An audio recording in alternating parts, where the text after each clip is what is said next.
Thank you for being here. Grab a warm glass of water, sit down, and listen as I tell you the whole story. The smoke started seeping under my bedroom door at exactly 2:47 a.m. At first, my groggy mind tried to rationalize it. I was in that heavy, medicated sleep that pulls you deep under, and my brain was struggling to swim to the surface. I thought maybe I was dreaming, or perhaps my mother, Eleanor, had left one of her fancy casseroles in the oven on a delayed timer. But as my senses sharpened in the dark, the smell registered fully. It wasn't the charred scent of burnt toast or overcooked food. It was thick, acrid, and heavily laced with the sharp, chemical stench of gasoline. It was a heavy, suffocating odor that instantly coated the back of my throat, tasting like bitter poison, and made my eyes water uncontrollably. I jolted awake, my heart slamming against my ribs like a trapped bird trying to break free from a cage. The room, usually pitch black at this hour, was bathed in a faint, dancing orange glow coming from the half-inch gap beneath my solid oak bedroom door. I could hear the crackling sound now. It wasn't a small kitchen fire sputtering on a stove. It sounded like a massive, hungry bonfire was roaring to life right out in the second-floor hallway. The floorboards were actually vibrating with the force of it. Instinct kicked in, the primal human urge to run. I threw the heavy quilt off my body, gasping for air, and swung my legs over the side of the bed. But the moment my right foot hit the floor, a sharp, blinding pain shot up my leg, traveling all the way to my hip, completely shattering the illusion of escape. The heavy plaster cast, wrapping my leg from thigh to ankle, weighed me down like a concrete anchor. I let out a sharp, pathetic gasp, my knee buckling instantly, and I collapsed backward onto the mattress. Couldn't run. I couldn't even walk to the bathroom without help. "Mom! Dad!" I screamed, my voice tearing through the quiet room, rough and panicked. "Fire! There's a fire! Wyatt! Wake up!" I waited, my chest heaving. Silence. There was no sound of rushing footsteps on the stairs. No panicked shouts from my parents' master bedroom at the far end of the hall. No sound of my younger brother Wyatt complaining about being woken up in the middle of the night. There was nothing but the growing, ravenous roar of the flames, the hiss of the wood splintering under the intense heat, and the terrifying sound of the fire consuming the wallpaper just inches from my door. Panic, cold and sharp as a surgeon's scalpel, pierced my chest. I reached out blindly in the dark for my wheelchair, which was usually parked right by the nightstand. My hands were shaking so violently that I fumbled with the metal armrests, knocking a glass of water off the table. It shattered on the floor, but I couldn't even hear it over the fire. I nearly tipped the chair over entirely before I managed to lock the brakes, grab the handles, and haul my dead weight into the leather seat.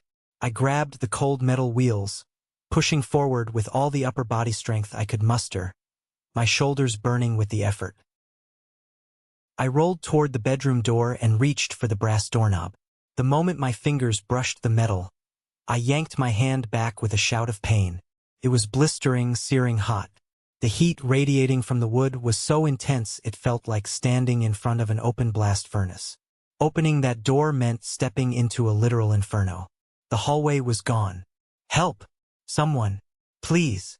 I coughed violently as the thick black smoke began to billow higher, creeping up the walls and filling the upper half of my room with toxic soot.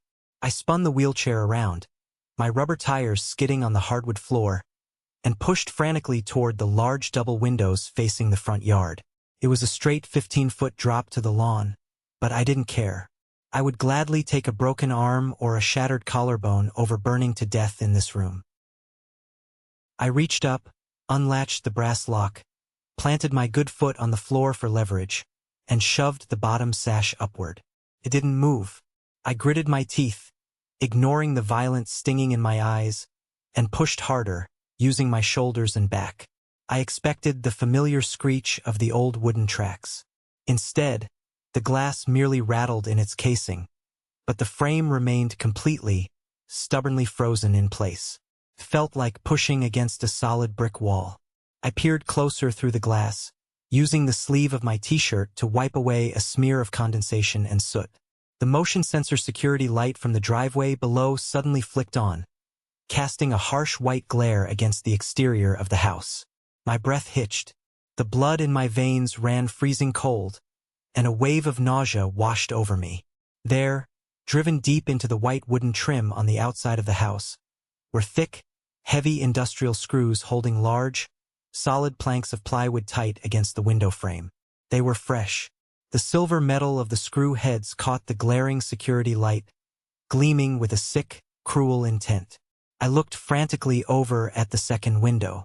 It was exactly the same. For heavy planks of wood, secured by dozens of thick screws, completely sealing me inside. They hadn't been there yesterday afternoon when I looked out at the street. I placed my trembling hands flat against the cold glass. The realization hit me with the force of a physical blow to the stomach, knocking the wind out of my lungs completely. This wasn't an electrical short in the wiring. This wasn't a candle left burning or an accident left unattended. My own family hadn't forgotten me in the chaotic rush to escape the house. They hadn't panicked and left me behind. They had left me here intentionally.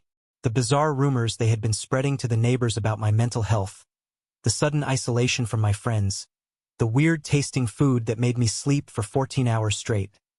It all snapped into terrifying, crystal-clear focus. They nailed me in.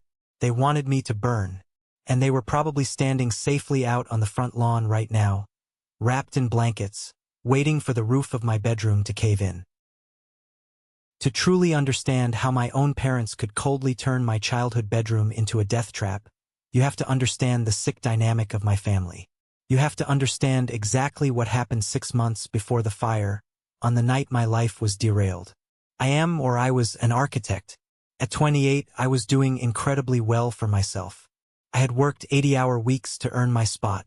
I had a great, modern apartment downtown, a solid 6-figure salary, and I was next in line for a major promotion at my firm to become a senior project manager.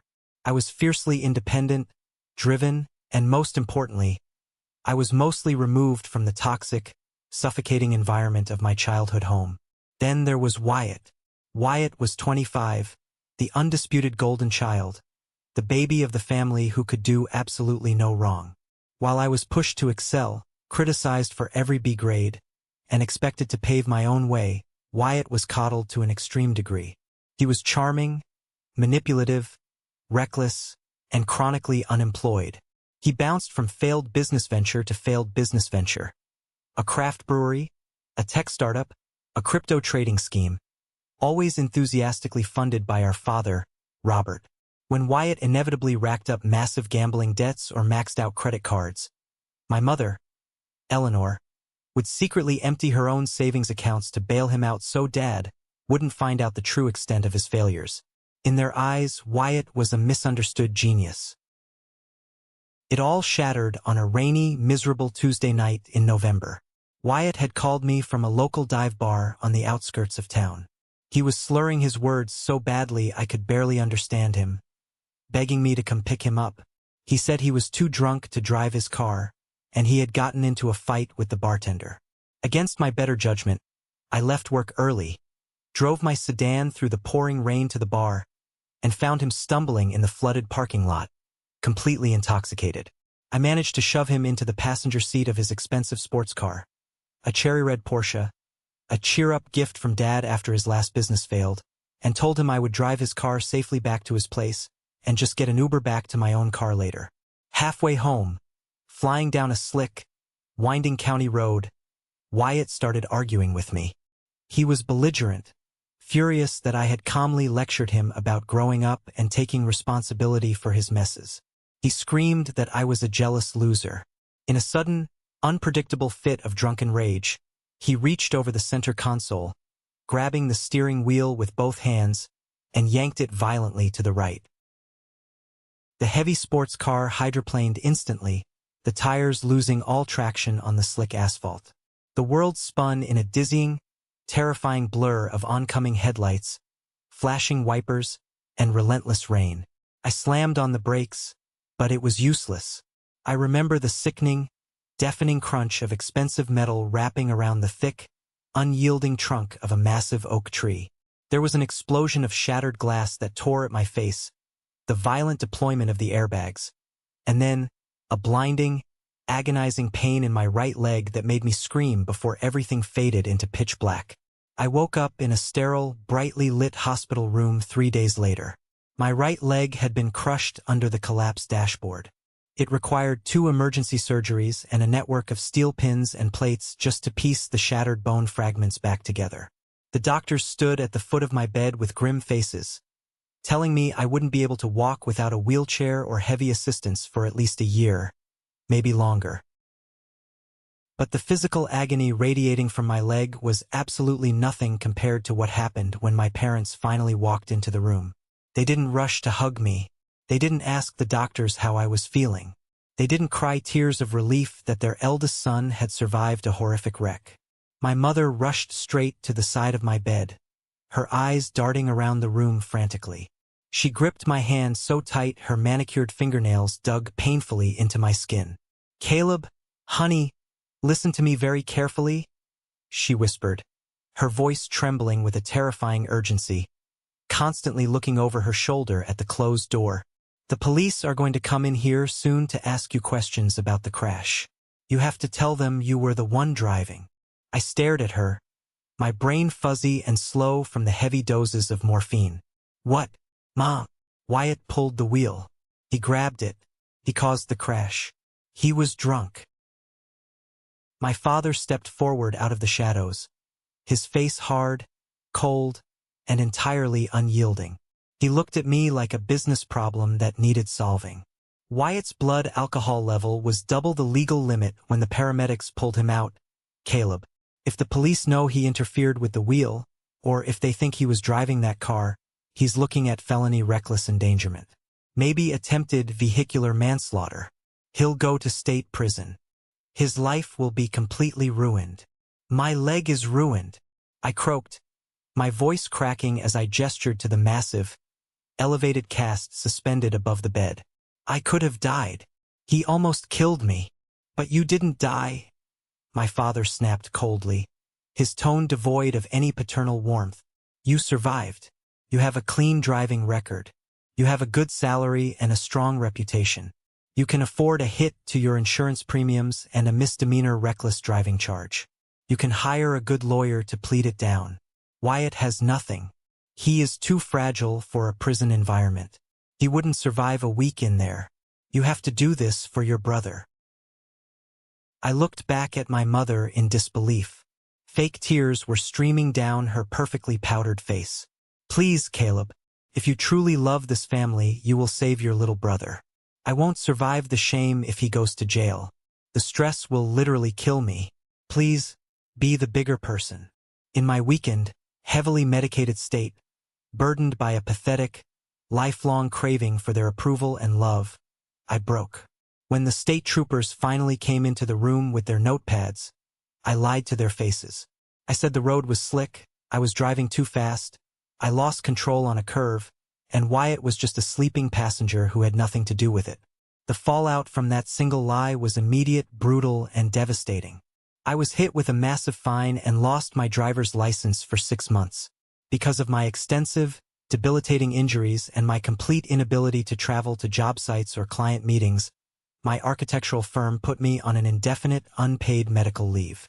The promotion vanished instantly, given to a rival colleague. My hard-earned savings quickly drained away to pay for the out-of-network surgeries, the physical therapy I desperately needed, and the expensive defense lawyer my father insisted I hire to keep myself out of jail. Unable to afford the rent on my downtown apartment or even care for my basic physical needs in a wheelchair, I had absolutely no choice but to pack up my life and move back into my childhood bedroom in my parents' sprawling suburban house. I naively thought that taking the fall for Wyatt, saving his life and his future at the cost of my own, would finally earn me their gratitude. I thought they would take care of me, nurse me back to health, and show me the love they always reserved for him. I was so incredibly wrong.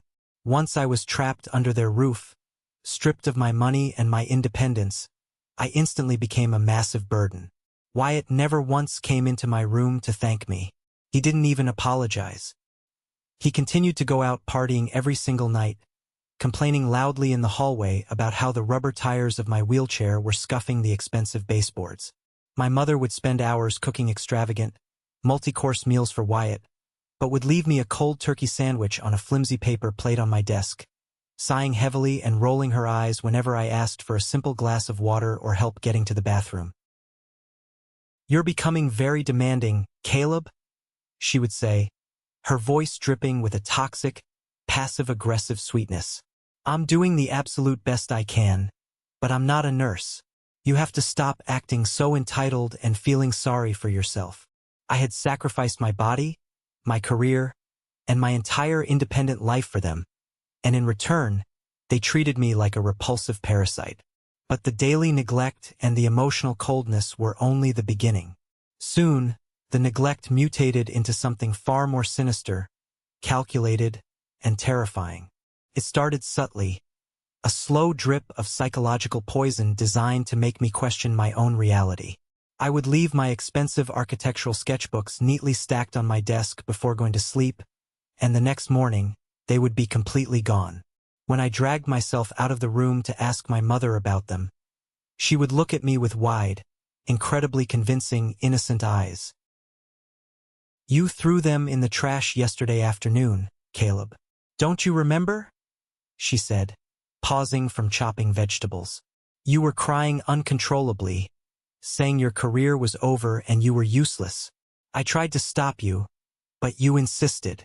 "I didn't throw them away," I argued, my heart rate picking up in frustration. "I was just working on them before I went to sleep. I drew a new floor plan." She gave my father a sorrowful, exaggerated look across the kitchen island. "Robert, he's having those memory lapses again. The doctor at the hospital warned us that the trauma from the crash might cause some severe confusion and mood swings. I didn't have head trauma. My brain was fine. It was my leg that was shattered. But every single time I tried to defend myself, every time I pointed out a missing item or a conversation that never happened, they would seamlessly talk over me, using that calm, deeply pitying tone that makes you want to scream until your throat bleeds. Then came the systematic isolation.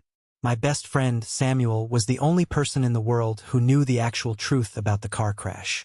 He had been begging me to come stay on his couch, but his apartment was on the third floor of a building with no elevator. Still, he loyally visited me every single week, bringing me coffee and keeping me sane. One gloomy Thursday afternoon, I was sitting in my wheelchair in my room, eagerly waiting for Samuel to arrive. I heard the front doorbell ring downstairs. I rolled my wheelchair quietly to the bedroom door, cracked it open just an inch, and listened closely to the voices in the foyer. "Oh, Samuel, I'm so incredibly sorry," my mother was saying, her voice thick with fake grief. "Caleb simply can't see anyone today. He's having a very, very bad episode." "Episode?" Samuel's voice sounded confused and instantly suspicious. "What do you mean? I talked to him on the phone yesterday. He sounded perfectly fine. He actually asked me to bring him a specific roast of coffee from downtown. He's hiding his deterioration very well from outsiders." My father's booming, authoritative voice interjected, stepping in to back her up. "The hidden brain injury from the crash is causing severe paranoia, auditory hallucinations, and violent delusions. We've had to lock away all the kitchen knives and the household chemicals. It's best you don't agitate him right now. Seeing you might trigger a severe panic attack." "Violent? Caleb? Are you kidding me?" Samuel scoffed loudly. "That's the most ridiculous thing I've ever heard. Let me just go upstairs and say hi to him for 5 minutes. I will call the police and have you arrested for trespassing in my home," my father threatened, his tone dropping to a dangerous, icy growl. "Stay away from my son. He needs intensive psychiatric help and isolation, not a social visit from an enabler." The heavy oak front door slammed shut. I sat in my wheelchair at the top of the stairs, my hands gripping the metal wheels so tightly my knuckles turned stark white. They were cutting me off from my only lifeline.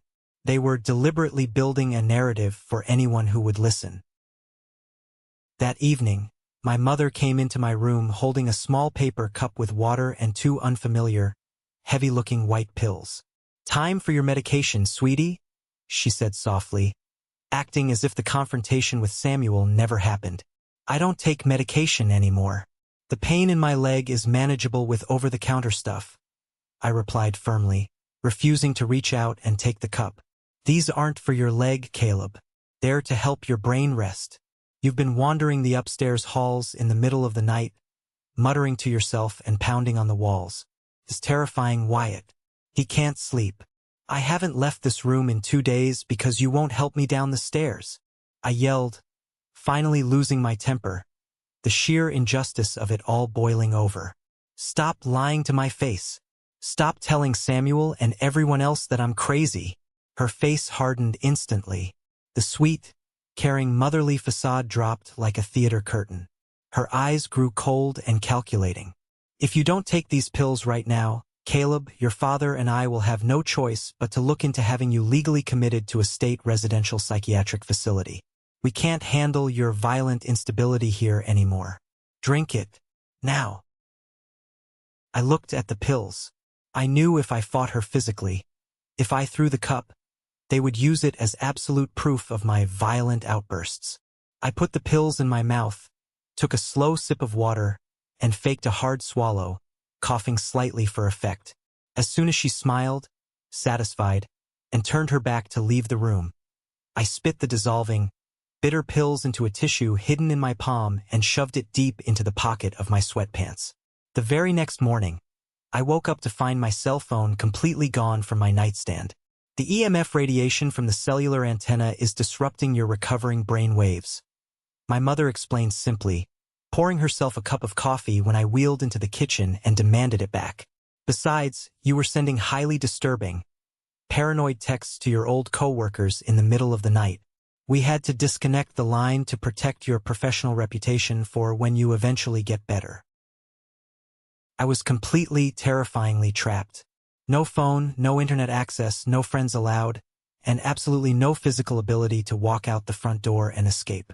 I started keeping a small, leather-bound journal hidden deep inside a slit I cut into the lining of my mattress. I began obsessively writing down every single conversation, every exact date, every lie they told, desperately trying to hold on to my own objective reality and sanity. I knew they were planning something horrible to get rid of me, but my mind simply couldn't fathom how dark and permanent their final solution would actually be. The final, devastating piece of their false narrative fell into place perfectly when my father brought Dr. Joshua to the house a week later.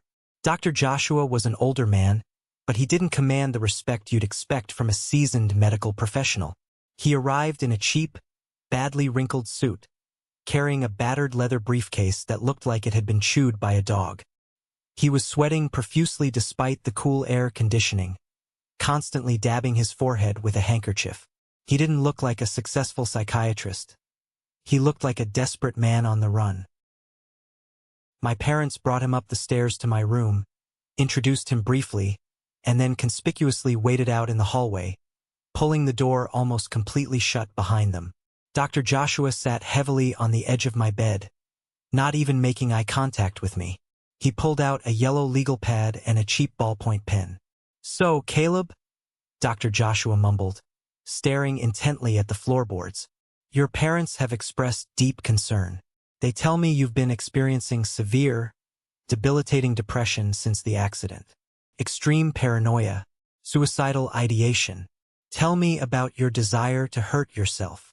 "I am not depressed, and I absolutely do not want to hurt myself," I stated clearly, keeping my voice perfectly calm and measured, refusing to give him any ammunition. "I am deeply frustrated because I am confined to a wheelchair with a shattered leg, and my parents have confiscated my phone, cut off my internet, and isolated me from my friends. They are actively lying to you to make me look unstable." Dr. Joshua didn't look up. He just nodded slowly, his pen scratching rapidly across the paper. "Patient exhibits severe paranoia. Firmly believes family unit is conspiring against him. Lack of touch with reality," he muttered under his breath as he wrote. "I heard you," I snapped, leaning forward in the wheelchair. "Did you even listen to a single word I just said? Look at my leg. Look at the fact that there is no phone in this room. Ask them to give it back to me right now. If I'm crazy, let me call my primary care doctor at the hospital and get a second opinion. Patients suffering from severe traumatic brain injuries and post-traumatic stress often lack the basic cognitive insight to recognize their own deteriorating condition, Dr. Joshua said mechanically, reading his response as if from a memorized, legally approved script. Given your recent traumatic loss of your high-paying salary, the destruction of your career prospects, and your physical limitations, feelings of utter worthlessness leading to self-harm are incredibly common and expected. I am officially diagnosing you with major depressive disorder with psychotic features. I am prescribing a regimen of heavy sedatives and antipsychotics. He stood up abruptly after exactly 5 minutes. He didn't check my vitals. He didn't ask to see my medical records from the hospital. He didn't even ask about the details of the car crash. He just shoved his notepad back into his battered bag. As he opened the door to leave, my wheelchair was positioned right near the hinge. I held my breath, sitting perfectly still, listening intently as he stepped out into the hallway where my father was waiting in the shadows. Here is the finalized paperwork, Robert. Dr. Joshua's voice was a harsh, desperate whisper. The diagnosis is official and legally binding. Suicidal tendencies, high flight risk, paranoid delusions. But I need the rest of the cash today. I'm not kidding, Robert. My ex-wife's lawyer is taking me to family court for unpaid alimony tomorrow morning. And if I don't hand over 10 grand, the judge is going to throw me in county jail for contempt. Keep your damn voice down, my father hissed venomously. You will get the envelope when I see the stamped file in my hands. And remember our agreement. If anyone, the police, insurance adjusters, anyone, asks, he has been exhibiting these severe symptoms under your care for months. You are his sole, long-term treating physician. I know the drill, Robert. I wrote the dates retroactively. Just give me the money. This divorce is bleeding me completely dry. I slowly backed my wheelchair away from the door, my stomach twisting into a tight, sickening, agonizing knot. Dr. Joshua wasn't a real doctor trying to evaluate me. He was a desperate, debt-ridden fraud going through a brutal, financially ruinous divorce and custody battle. He had likely lost his license or was on the verge of it. My wealthy father had simply bought a fake psychiatric diagnosis with a manila envelope full of untraceable cash. But why? My mind raced, trying to put the terrifying puzzle pieces together. Why go through the incredible risk and trouble of establishing a fake, legally binding medical history? It wasn't just to cover up Wyatt's role in the car crash anymore. The car crash was already legally settled. The fines were paid. This was something entirely new. They were meticulously building a paper trail. They were creating a documented history to prove to the world that I was hopelessly unstable, that I was a danger to myself, that if I were to die suddenly, it wouldn't be a surprise or a murder investigation. It would be a tragic, expected suicide of a broken man. They were planning my funeral. Every night after that horrifying revelation, I dutifully pretended to swallow the heavy sedatives my mother brought me. I amassed a small, terrifying pile of white pills inside a hollowed-out dictionary on my bookshelf. I stayed awake late into the night, sitting in the dark, listening to the muffled sounds of my family living their lives downstairs, laughing at the TV, clinking wine glasses, completely unbothered. I was a ghost haunting my own childhood home, just waiting in the dark for my executioners to finally make their move. The golden opportunity to find out the absolute truth, the final piece of the puzzle, came a week later. It was Wyatt's birthday. My parents were taking him out to an incredibly expensive, high-end steakhouse downtown to celebrate. We asked the neighbor's daughter to come over and babysit you, my mother said condescendingly, adjusting her expensive pearl necklace in the hallway mirror while I sat silently in my chair. But she was busy studying, so just stay in your room, Caleb. Don't try to use the stove or the microwave. We left some cold pasta salad in the fridge for you. They didn't even bother to lock my bedroom door. They confidently assumed the heavy doses of sedatives I was supposedly taking every night had turned me into a compliant, drooling zombie. I waited by the window, my heart pounding against my ribs, until I saw Dad's luxury sedan back out of the driveway and disappear down the street. I gave them another 10 minutes just to be absolutely sure they hadn't forgotten a wallet. As soon as the coast was clear, I wheeled myself out of my room, the rubber tires squeaking softly on the hardwood, and navigated down the long hallway to my father's home office. The heavy mahogany door was locked, as it always was, but my father was an arrogant creature of habit. I reached up, stretching my torso painfully, and ran my fingers along the dusty top ledge of the doorframe, retrieving the spare brass key he had hidden there since I was a child. I unlocked the door, pushed it open, and slipped inside. The office was dark, smelling strongly of expensive leather, old paper, and scotch. I wheeled over to his massive oak desk and started rapidly pulling open drawers. Most were locked, but the bottom file drawer slid open smoothly on its tracks. I began frantically flipping through the meticulously organized hanging folders. I saw utility bills, bank statements, and then a massive, shockingly thick folder entirely dedicated to Wyatt's credit card debts and legal troubles, staggering, ruinous amounts of money owed to underground casinos and loan sharks. My father was bleeding cash to keep Wyatt alive. Then, my fingers brushed against a thick, sealed manila envelope.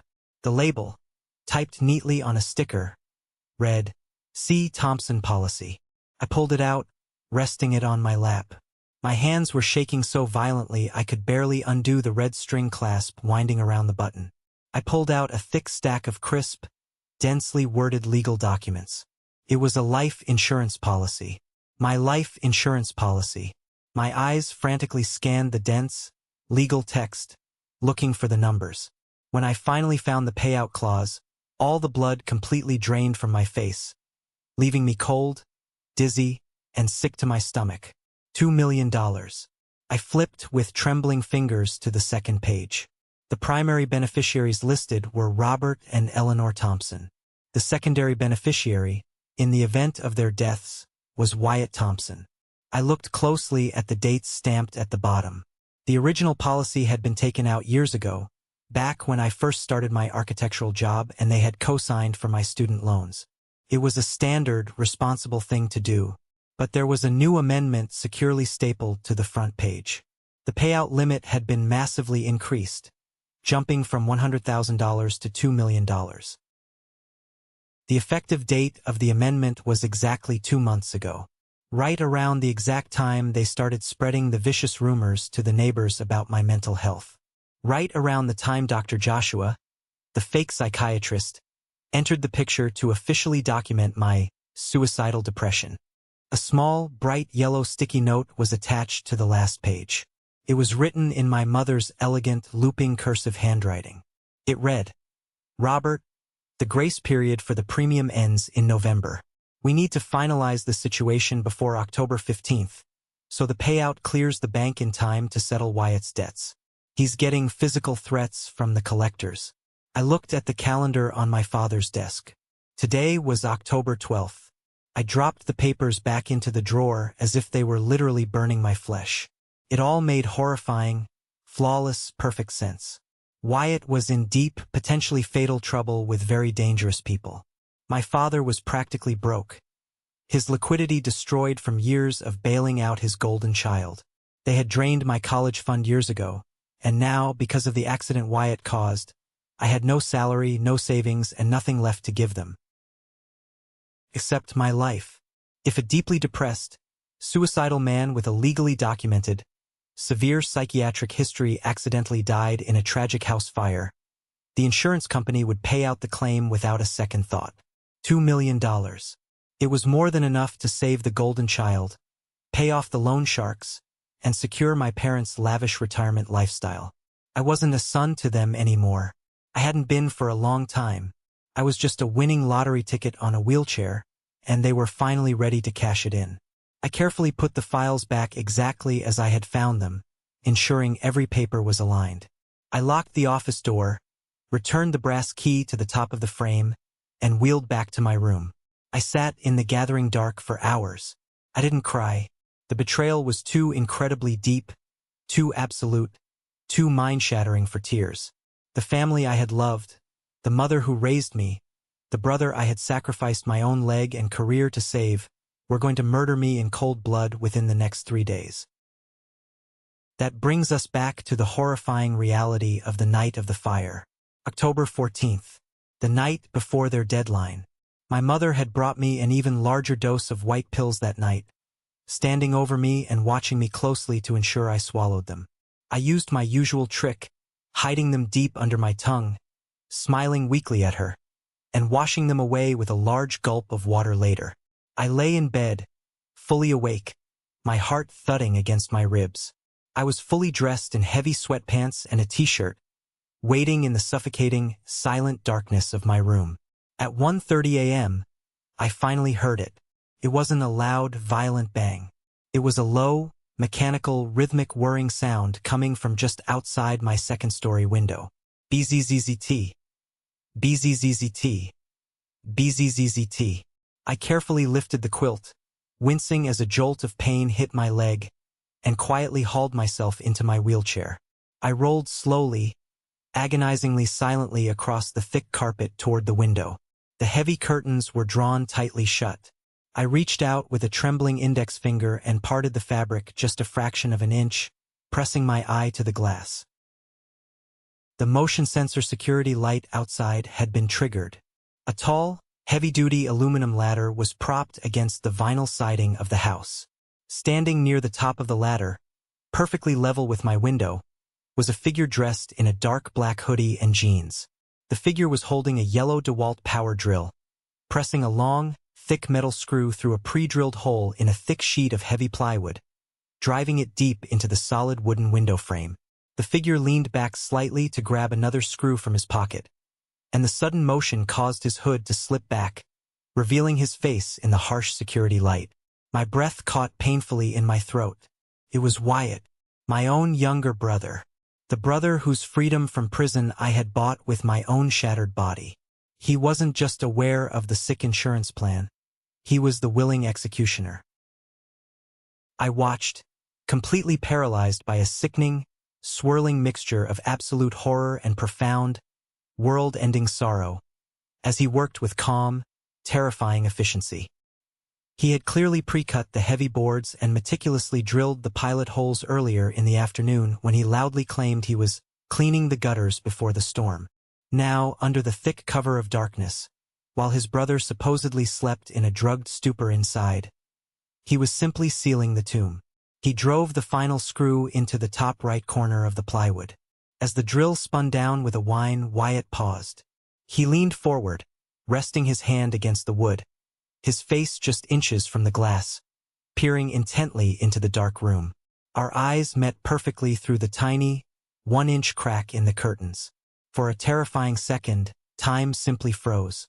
I saw his face clearly in the glaring white light. There was absolutely no hesitation, no guilt, no remorse. His eyes were cold, dead, and utterly devoid of humanity. He looked at me the way a butcher looks at a piece of meat. He didn't flinch. He didn't gasp. He just casually pulled his black hood back up over his head, grabbed the drill, and descended the ladder quickly, disappearing into the pitch blackness of the yard.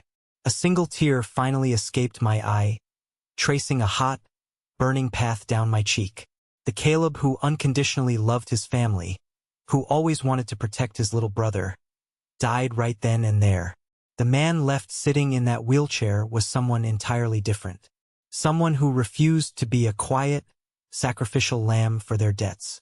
Exactly 30 minutes later, the unmistakable, sickening smell of gasoline hit me. It wafted up through the floorboards and the air vents from the basement, directly beneath my room. They had chosen the origin point with cruel precision. The basement was full of highly flammable old paint cans, thinners, and stacks of dry cardboard boxes. The fire would ignite instantly and funnel straight up the interior walls directly to my second-floor room, effectively turning it into an oven, while my parents' master suite on the complete opposite side of the large house would remain relatively untouched. It would give them plenty of time to safely evacuate, call 911, and perfectly play the roles of the hysterical, grieving parents. I waited in the dark until I saw the first bright orange glow under my door. I knew I couldn't act too soon, or they might realize I was awake and not sedated, and they might come upstairs to finish the job with their own hands. When the smoke became thick enough to make my eyes water and my throat burn, I sprang into action. I wheeled over to my nightstand and frantically grabbed the old, dusty landline phone. My mother had smugly confiscated my cell phone to protect my brain, but in her arrogance, she had completely forgotten about the old, wired landline connection plugged into the wall behind the bed. We hadn't used it for anything but telemarketers in years. I picked up the heavy plastic receiver and pressed it hard to my ear. I prayed silently to a God I hadn't spoken to in a very long time. Click. Hum. A solid, steady dial tone. It was an absolute miracle. I quickly punched 911. But before the call could connect, I needed to physically ensure my escape route was truly gone. I dropped the phone onto the mattress and pushed my wheelchair hard toward the door. I needed to see if there was any chance, any sliver of hope, of getting out into the hallway and down the stairs. I reached for the brass doorknob, and that's when it burned my skin. The fire was already roaring like a jet engine outside my room. The heat was immense, oppressive. Suddenly, a loud, sharp pop echoed from the hallway. The main electrical breaker had tripped from the heat. The lamp on my desk went completely dark. The only source of light left in the world was the terrifying, flickering orange glow under the door. I looked up at the ceiling through the haze. The smoke detector remained completely silent. The little green LED light that usually blinked was dark. They had methodically taken the batteries out of every detector on the second floor. The Wi-Fi router downstairs was undoubtedly dead without power. Even if I had managed to hide my cell phone, the cellular signal in this suburban neighborhood was notoriously spotty, relying entirely on Wi-Fi calling. They really had thought of almost everything. The smoke was dropping lower by the second, forming a thick, dense, toxic black cloud in the upper half of the room. It burned my lungs like inhaling crushed glass and acid. I couldn't breathe sitting upright in the wheelchair anymore. I had to abandon it. I threw myself forcefully out of the chair, crashing hard onto the wooden floor. The violent impact sent a massive shockwave of pure agony through my broken leg, causing black spots to dance wildly in my vision. I bit down on my bottom lip so hard I tasted the metallic tang of blood, forcing myself to stay conscious through the pain. I lay flat on my stomach, pressing my face against the floorboards where the air was still marginally breathable. Using my elbows and my one good leg, I dragged my heavy body across the carpet like a wounded, desperate animal, pulling myself inch by agonizing inch back toward the bed where the phone lay dangling by its coiled cord. Every inch was sheer agony. The ambient temperature in the room was increasing exponentially. The paint on the bedroom door began to bubble and pop with sickening, wet sounds. I reached up, my hand blindly grasping in the dark until my fingers finally wrapped around the plastic receiver. I pulled it down to the floor, coughing violently. 911. What is your emergency? The dispatcher's voice was crisp, professional, and blessedly clear, cutting right through the terrifying crackle of the approaching flames. I pressed the receiver tight to my mouth. I knew this recording would be permanent. I knew it would be stored on a server forever. I knew my parents would try to spin this to the cops as a tragic accident or a result of my suicidal depression. I had to be my own lawyer in my final moments. I had to build an airtight, undeniable criminal case. My name is Caleb Thompson, I gasped, fighting the overwhelming urge to cough. I am at 442 Elm Street. My house is on fire. I am trapped in the second-floor bedroom. Okay, Caleb, fire and rescue units are being dispatched to your location right now, the operator said, her tone instantly shifting from routine to high alert. Are you able to leave the room? Feel the door. Is it hot to the touch? The door is burning, I rasped, my voice barely a hoarse whisper. I can't get out into the hall. But it's not an accident. Listen to me very carefully. They trapped me in here. Who trapped you, Caleb? Are there others inside the house? My parents, Robert and Eleanor Thompson, and my younger brother, Wyatt. They planned this. They screwed thick wooden boards over my windows from the outside. I watched Wyatt use a power drill to seal me in 30 minutes ago. Caleb, I need you to stay calm. You're saying someone intentionally boarded your windows from the outside?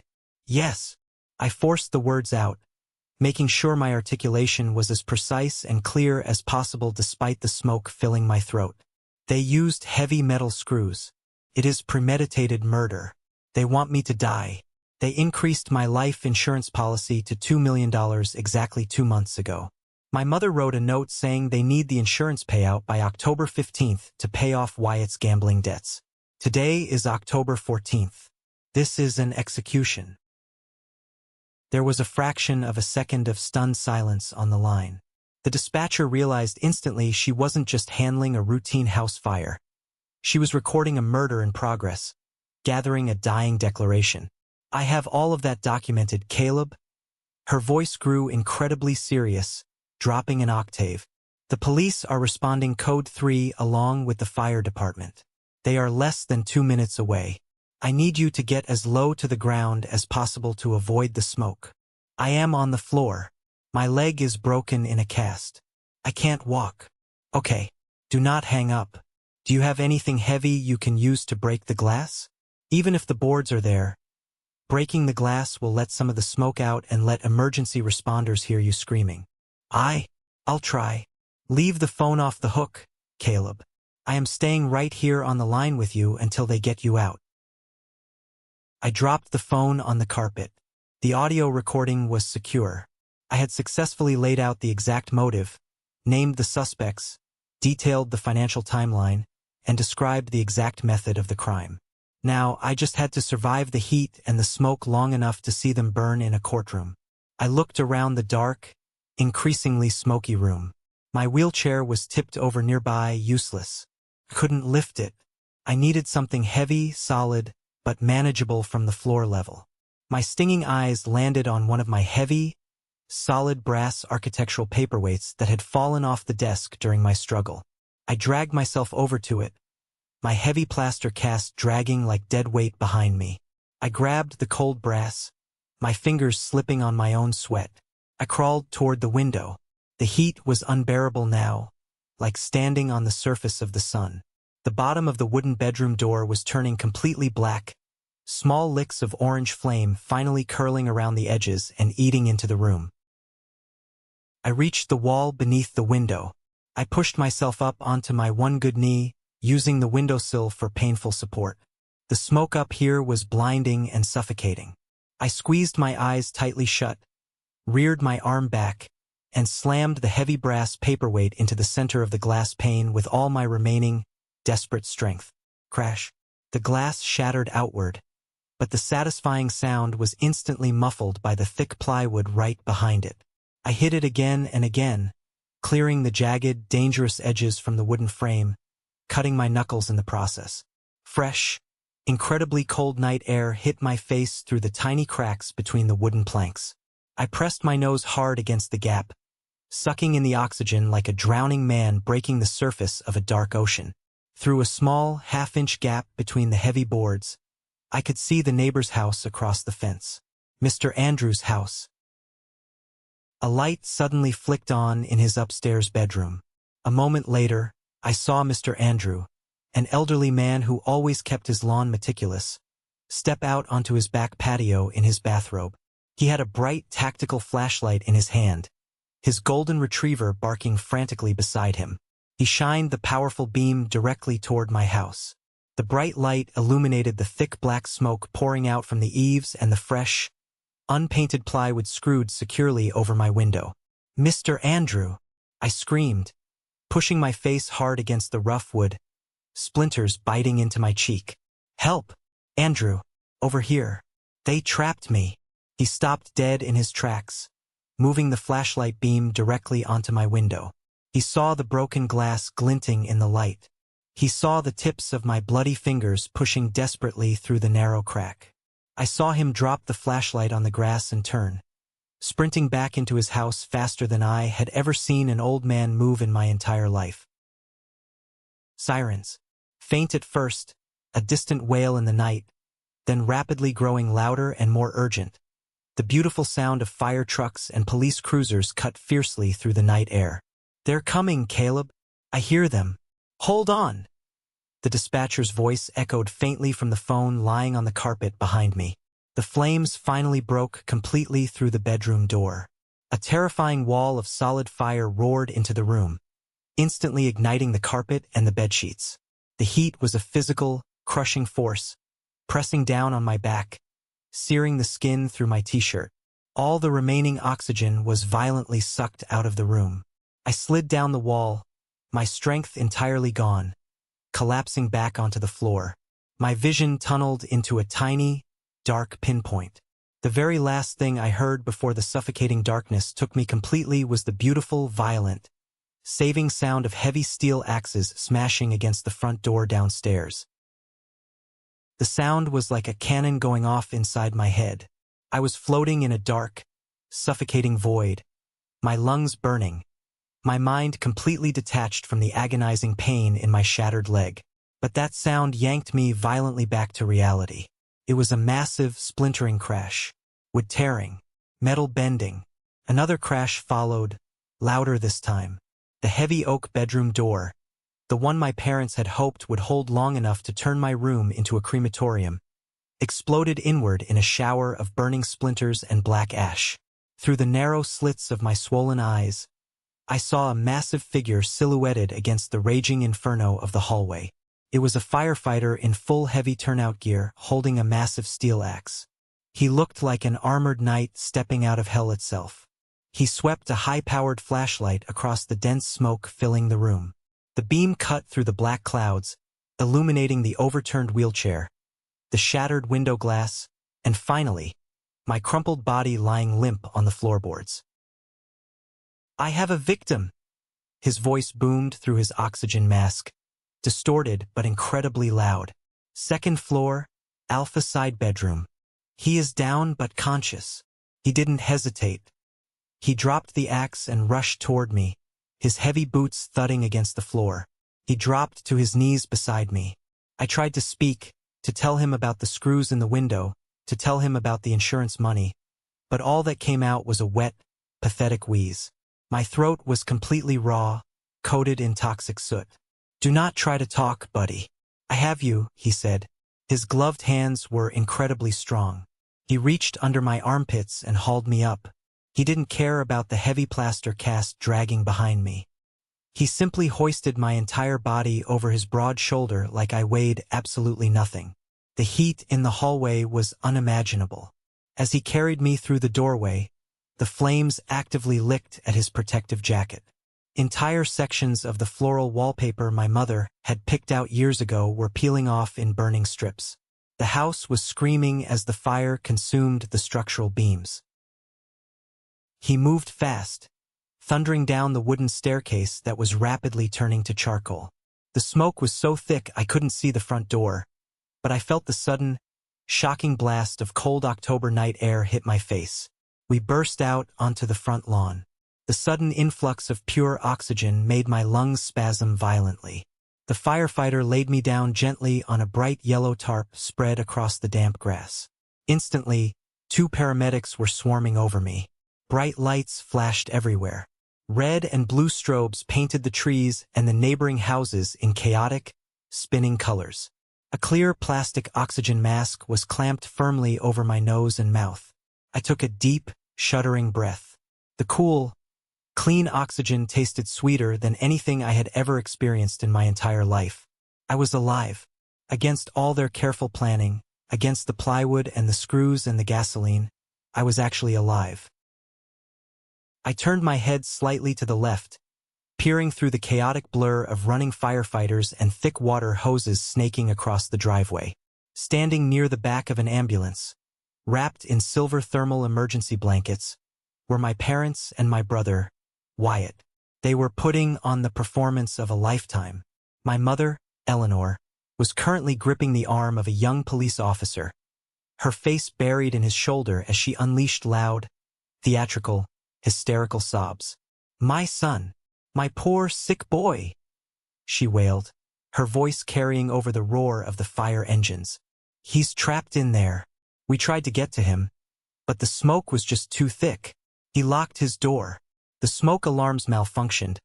We didn't hear anything until it was too late. My father stood next to her, looking appropriately grim and devastated. He had a smudge of soot perfectly placed on his forehead to show he had supposedly tried to fight the fire. He was patting Eleanor's back, shaking his head tragically. He has been suffering from severe paranoid delusions, my father told a second officer, his voice dripping with fake, heavy sorrow. We've been consulting with a psychiatrist. He thought we were out to get him. He must have started the fire himself in a manic episode and barricaded the door. And then there was Wyatt, the golden child, the executioner. He was sitting on the bumper of the ambulance, his head in his hands, perfectly playing the role of the traumatized younger brother. He even managed to produce real tears. The very same eyes that had stared at me coldly through the glass while he drilled the final screw were now weeping for the police. I lay there on the stretcher, breathing in the oxygen, watching them weave their intricate web of lies. A fierce, burning hatred ignited deep inside my chest, far hotter than the fire currently destroying our house. A tall woman in a dark windbreaker stepped into my field of vision, blocking my view of my family. She flashed a gold badge clipped to her belt. Caleb Thompson? I am Detective Nathan. Can you understand me? I gave her a slow, deliberate nod. You are going to the hospital right now for smoke inhalation, she said, her eyes sharp and observant. I need to ask you one question. The 911 dispatcher relayed your call. She said you claimed your family trapped you in that room. Is that true? I reached up with a shaking hand and pulled the oxygen mask away from my mouth just enough to speak. I looked Detective Nathan directly in the eyes. The wood is on the outside, I rasped, my voice sounding like gravel. Look at the window frame. Look for the drill holes. They wanted the $2 million. I let the mask snap back into place. Detective Nathan's expression didn't change, but her eyes narrowed slightly. She stood up, turned around, and looked directly at the second-floor window where the firefighters were currently hacking away at the charred remains of the plywood Wyatt had installed. She pulled a small notepad from her pocket and started writing. I closed my eyes as the paramedics lifted my stretcher into the back of the ambulance. Let them lie, I thought. Let them tell their perfect story to everyone who will listen. The trap was already set, and they were walking right into it. The harsh fluorescent lights of the hospital emergency room stung my eyes. I was lying in a private room, and 4 dripping fluids and painkillers into my arm. A doctor had thoroughly examined me, confirming severe smoke inhalation and some minor burns on my back, but told me I would fully recover.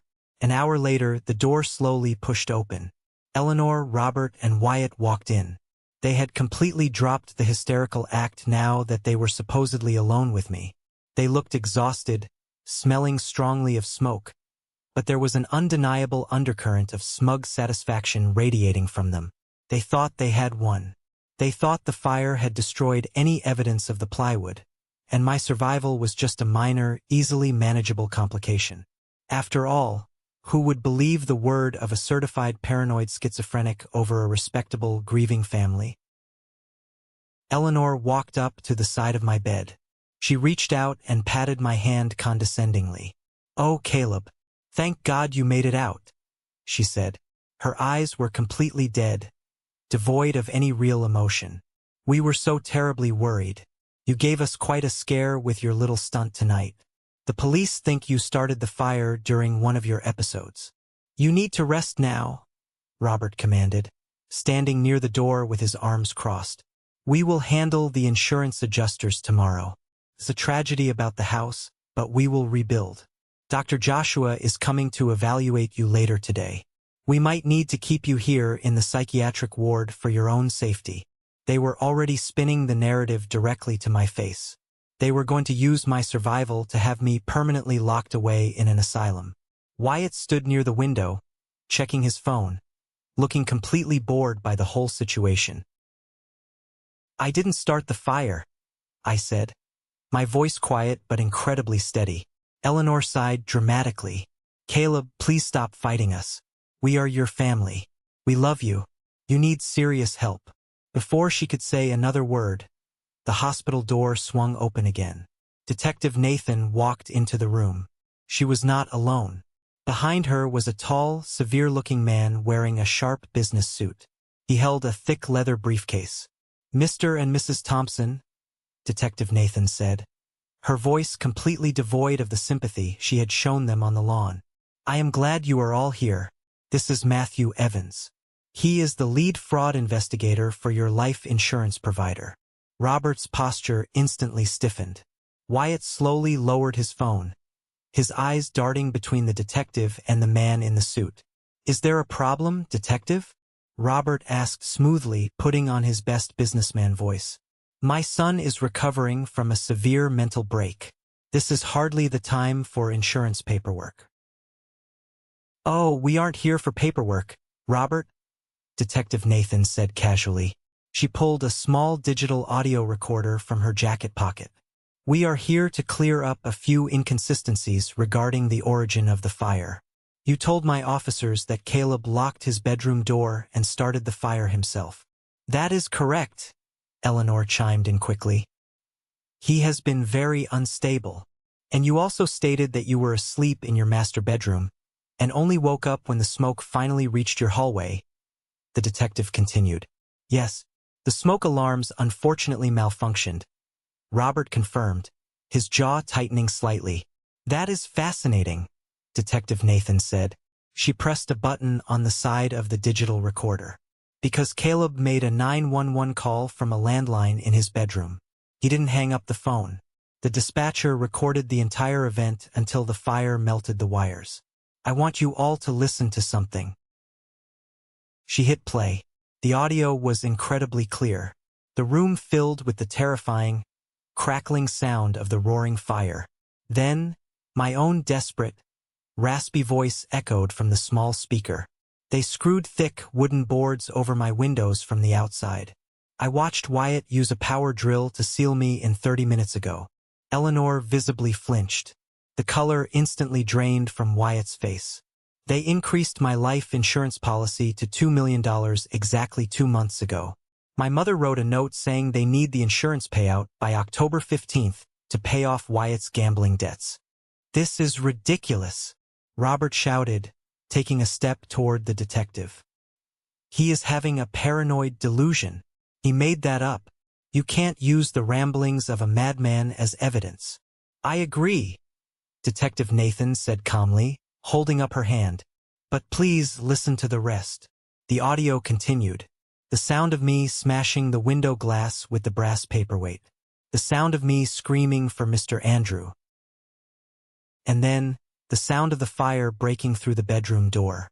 The deafening roar of the flames. But beneath the roar of the fire, the sensitive microphone picked up something else. It picked up the sound of voices out in the second-floor hallway, standing right outside my burning door. "Jesus, the fire is huge," Wyatt's voice crackled through the speaker, unmistakably clear, totally devoid of panic. "Keep your voice down," Robert's voice hissed aggressively in the background. "The heat will finish him off in 5 minutes. Just make sure the gas cans are back in the shed." And then the final damning nail in their coffin. Eleanor's voice, clear as a bell, speaking casually over the sound of her son burning alive. "Well, that $2 million better clear by Friday, Robert. I am not losing this house to Wyatt's bookies. Come on.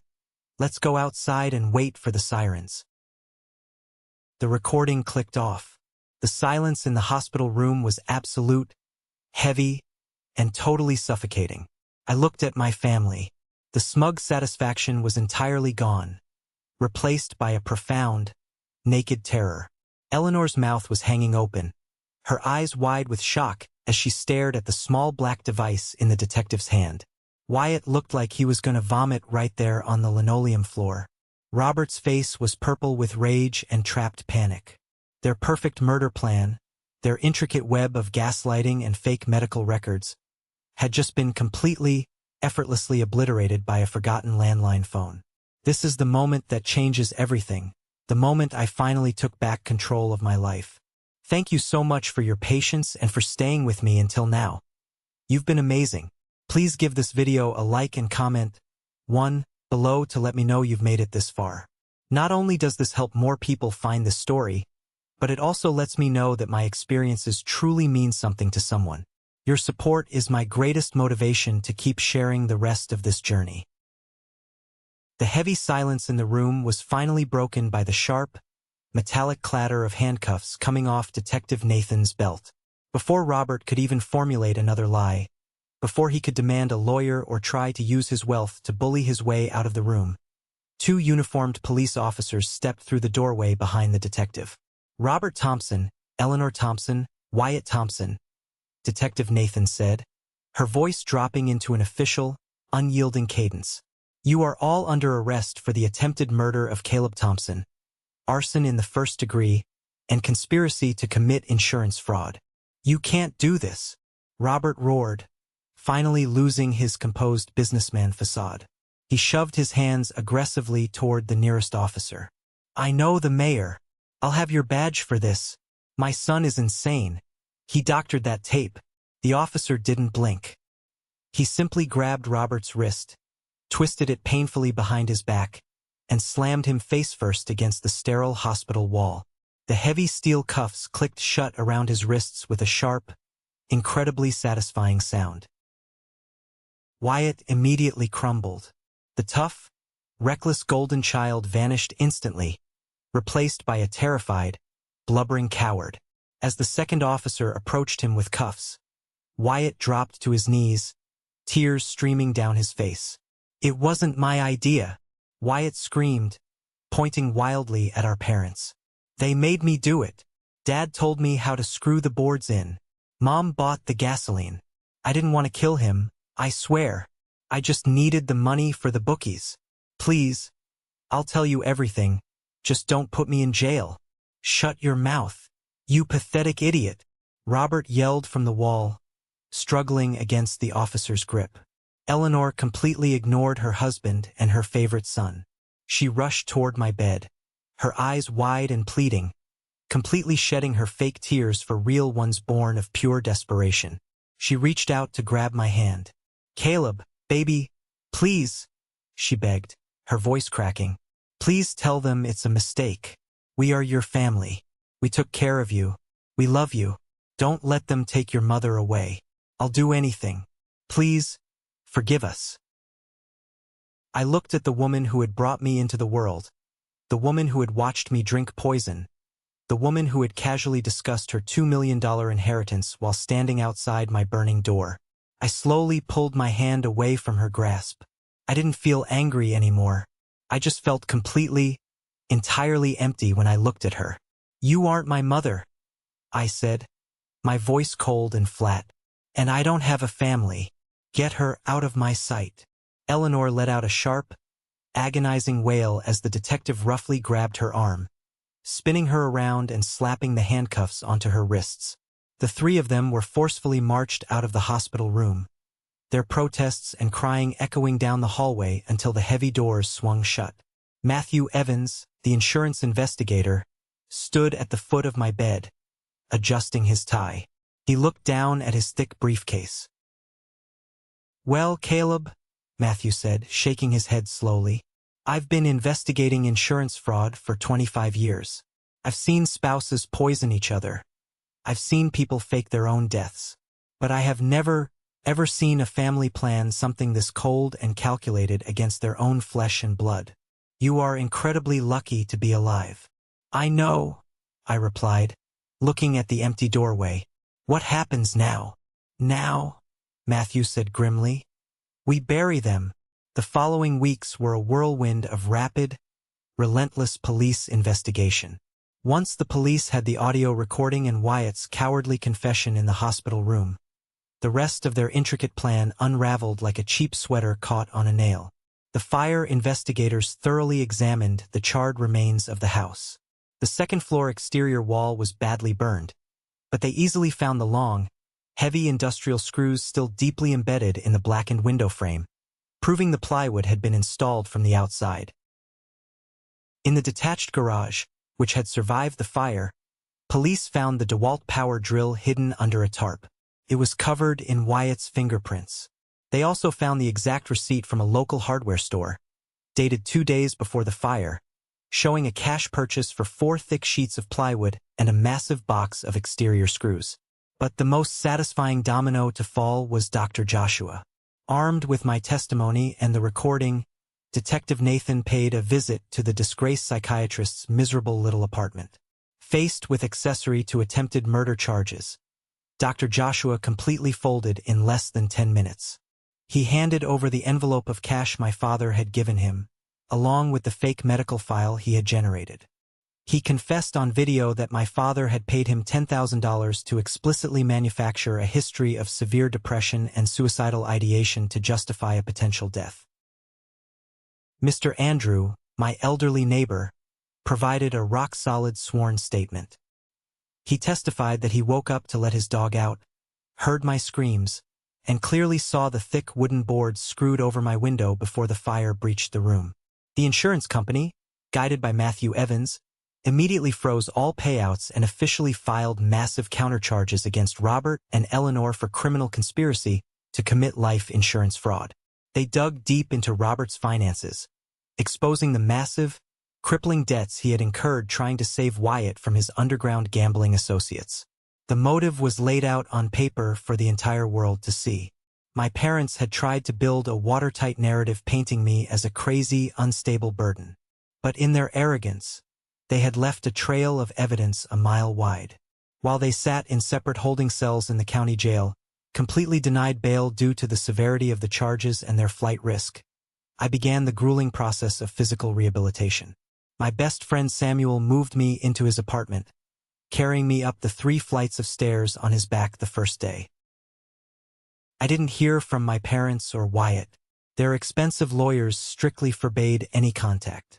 And I was completely fine with that. I spent my days working with physical therapists, pushing through the agonizing pain in my leg, driven by one single burning goal. When the trial finally came, I was not going to roll into that courtroom in a wheelchair looking like a victim. I was going to walk in on my own 2 feet. 8 months later, the morning of the trial arrived. The courtroom was packed. The local media had completely eaten up the story of the wealthy, prominent suburban family who tried to burn their eldest son alive for an insurance payout. The benches were filled with reporters, curious onlookers, and former family friends who had happily believed the lies my mother had spread about my mental health. I stood outside the heavy double doors of the courtroom, wearing a sharp, tailored gray suit. Samuel stood next to me, offering a reassuring pat on the back. I took a deep breath, adjusted my tie, and reached down to grab my polished wooden cane. I wasn't running marathons yet, but the cast was gone, the pins were set, and I could walk. I pushed the doors open and walked down the center aisle. The murmurs in the gallery instantly died down. I kept my head high, my posture perfectly straight, my steps slow but steady. I didn't look like a broken, depressed man. I looked like a survivor. I took my seat behind the prosecutor's table. Across the room, sitting at the defense table, were Robert, Eleanor, and Wyatt. They were stripped of their expensive suits and pearls, wearing identical bright orange county jail jumpsuits. They looked haggard, aged, and terrified. Robert had lost weight, his face sagging. Eleanor's hair had gone completely gray at the roots. Wyatt refused to even look in my direction, staring at his hands resting on the table. When it was my turn to take the witness stand, I walked up the steps without assistance.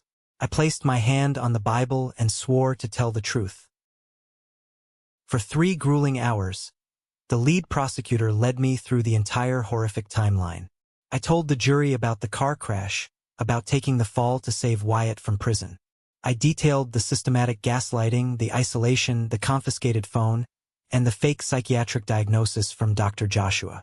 I described, in vivid, unwavering detail, the terror of waking up to the smell of gasoline, discovering the screws in the window frame, and watching my brother drill the final board into place.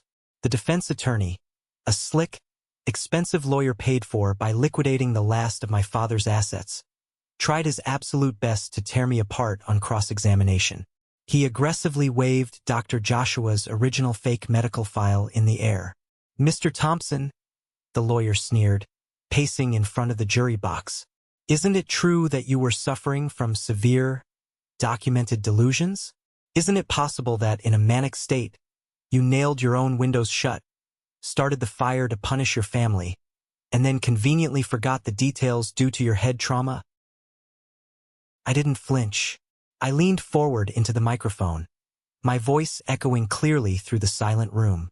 I didn't have head trauma. I had a broken leg. The man who wrote that file confessed to the FBI that my father paid him $10,000 in cash to lie. My brother confessed to drilling the screws himself. And my parents were recorded discussing their $2 million payout while I was screaming for help behind a burning door. I am not crazy. I am just the son they decided they didn't need anymore. The defense attorney had no response. He just looked down at his notes and quietly walked back to his seat. The trial lasted exactly 4 days. The prosecution played the 911 tape twice. They brought in Mr. Andrew, Dr. Joshua, the hardware store clerk who sold Wyatt the plywood, and Matthew Evans from the insurance company. The evidence was an absolute crushing avalanche. The jury deliberated for less than 3 hours. When the foreman stood up to read the verdict, the courtroom was so quiet you could hear a pin drop. On the count of attempted murder in the first degree, we find the defendant, Robert Thompson, guilty. We find the defendant, Eleanor Thompson, guilty. We find the defendant, Wyatt Thompson, guilty. The foreman read through the list of charges: arson, conspiracy, insurance fraud, reckless endangerment. Guilty, guilty, guilty across the board for all 3 of them. Eleanor finally broke down, letting out a horrific, guttural scream as the reality of her future set in. Robert slumped forward, burying his face in his hands. Wyatt just sat there, completely frozen in shock. The sentencing hearing was held a week later. The judge, an older, stern woman who had listened to the entire trial with a look of absolute disgust, looked down from her bench directly at my parents. In my 30 years on the bench, I have seen many terrible crimes, the judge said, her voice dripping with righteous anger. But the level of cold, calculated malice displayed in this courtroom is truly staggering. You did not just attempt to murder a human being for financial gain. You systematically tortured your own flesh and blood. You tried to steal his sanity, his reputation, and his life, all to cover the debts of a reckless child. She locked eyes with my mother. Mrs. Thompson, you sat outside a burning room and worried about your bank account while your son fought for his life. You are completely devoid of basic human empathy. You do not deserve to live freely in civilized society. The judge slammed her gavel down with finality. Robert, Eleanor, and Wyatt were all sentenced to life in state prison, with absolutely no possibility of parole. They were going to die behind bars. As the bailiffs moved in to chain them together and lead them out of the courtroom, Eleanor turned her head, looking at me sitting in the gallery. Her eyes were wide, begging for a single shred of the forgiveness I used to freely give them. I simply stood up, adjusted my jacket, turned my back on her, and walked out the heavy wooden doors into the bright sunlight. I never looked back. The years following the trial were a long, slow process of completely rebuilding my life from the ashes up. The insurance company, realizing how close they had come to paying out $2 million to murderers, offered me a substantial, quiet settlement to avoid any bad press regarding their lack of initial oversight on the policy increase. Combined with the eventual sale of the burned suburban lot where the house used to stand, I had more than enough money to start completely fresh. I didn't stay in that city. The memories were too heavy, the pitying looks from old acquaintances too suffocating. Samuel and I packed up our lives and moved 3 states away, settling in a quiet, vibrant town nestled in the mountains. I legally changed my last name, severing the final, invisible tie to Robert, Eleanor, and Wyatt. I was no longer a Thompson. That bloodline ended with me. I used the settlement money to start my own boutique architectural firm. I poured all my trauma, all my complex emotions, into my work. I became obsessed with light, space, and freedom. I designed and built my own house on a beautiful piece of land overlooking a valley. It is a stunning, modern home, but it has one very specific, defining feature. There are no small, heavy wooden windows. The entire back wall of the house is made of massive, floor-to-ceiling reinforced glass panels that slide open completely to the outside air. There are no thick frames to drill into. There are no hidden locks on the outside. Every single room is flooded with bright, natural sunlight, and every door opens freely. I designed a house where it is physically impossible to ever be trapped. I still have nightmares sometimes. I wake up in the middle of the night, my heart pounding, swearing I can smell the sharp, acrid scent of gasoline and burning wood. But then I look out through the massive glass walls.